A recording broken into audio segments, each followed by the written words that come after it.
The divine right king's experiment failed. Why? Because the very nature of man and his penchant to consolidate power, build controlling empires of oppression, is to blame. You're a founder. You're trying to establish a new government. This is the dilemma that you face. What do you do?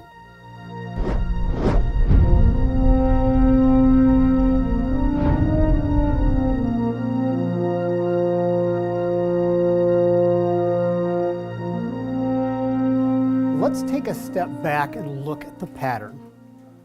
Those popes, those nephews, demanded taxes and service from kingdom vassals, with revenues going to Rome.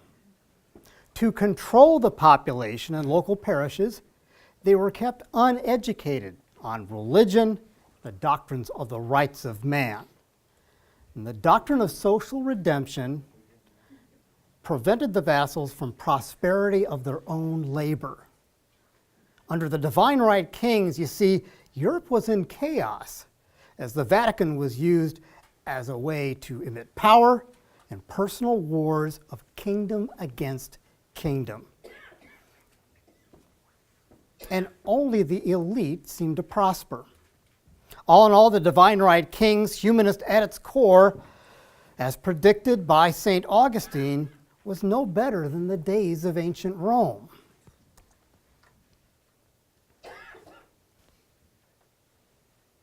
Our founders saw that the Protestant Reformation, the return back to genuine scriptures, resulted in education of men, prompted and empowered kingdom rulers to protect vassals from the humanist church oppression. Localization of power, mutually beneficial of the kingdoms and vassals as capital, prosperity, and truth was kept. The difference was stark, comparing the kingdom rulers who choose to maintain their allegiances to the Pope versus, on the other hand, those who did not. The despotic power of the divine right kings like Philip, who tore nations asunder and bankrupted others according to the Pope's vendettas. What initially worked well over time, that consolidation of power became corrupt, abusive, and inevitably imposed terror to maintain the power structure and the status quo.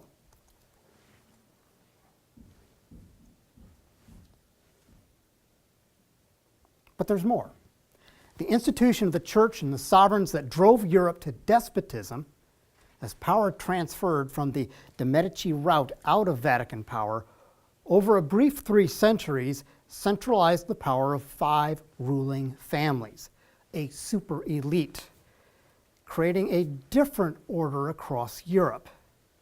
And its kingdoms were just as cruel, just as violent and oppressive as before. The divine right king's experiment failed. Why? Because the very nature of man and his penchant to consolidate power, build controlling empires of oppression, is to blame. You're a founder. You're trying to establish a new government.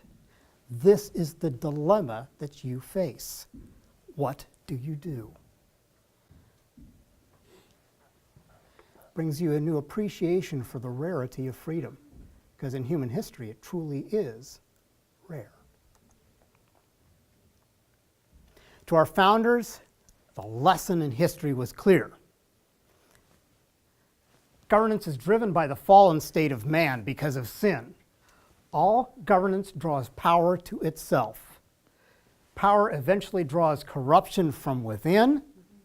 Corruption derives power that ultimately imposes its will across all human boundaries. Corruption of the evil state always views itself as absolute, divine, and incontrovertible. Those are worth writing down.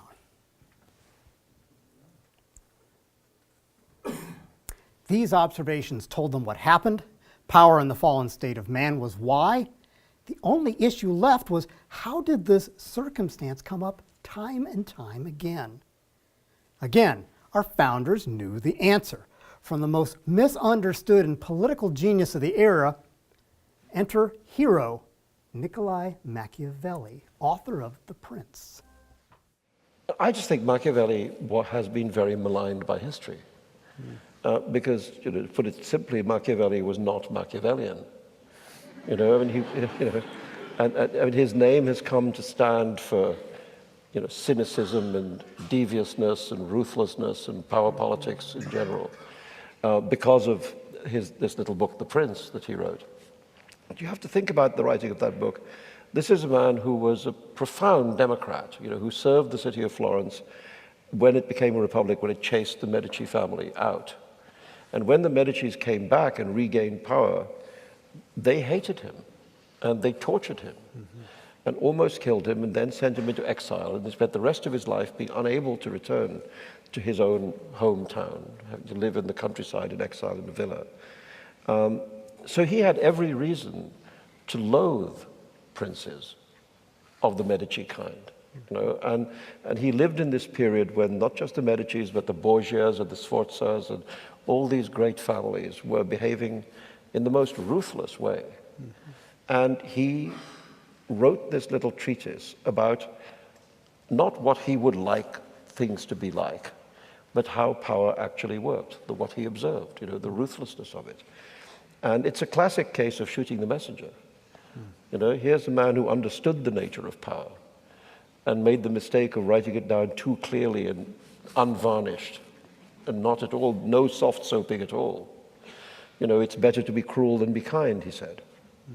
There's an extraordinary chapter of advice to rulers taking power, where he says what you should do is do all the worst things you have to do on the first day. Kill everybody you have to kill. Do all the worst things on the first day, because after that, people will say about you, well, he's not as bad as he used to be.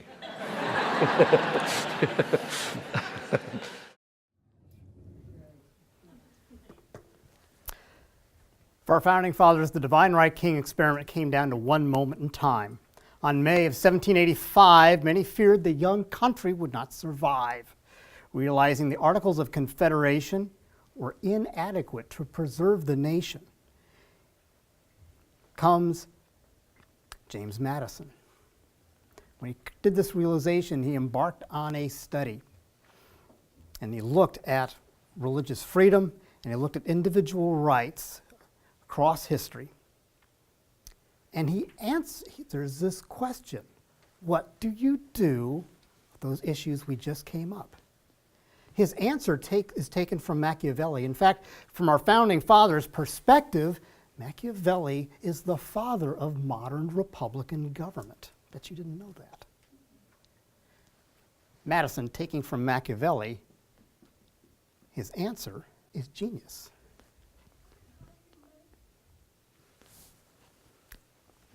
And he sums it up this way in the constitutional debate: let ambition contend with ambition. If we take the state's interests, the federal interests, and the people's interests, and bring them together in a number of checks and balances, the same issue Machiavelli faced, then where they agree is most likely the best for the people. And if they don't agree and nothing gets done, according to Madison, that's good. That's less that the government can impose upon its people. If Madison's solution was so brilliant, then why do so many Americans today sense that something is wrong with their government? Where did Madison or us go wrong? We will begin to answer this question in the next and final installment of the Divine Right King's Experiment.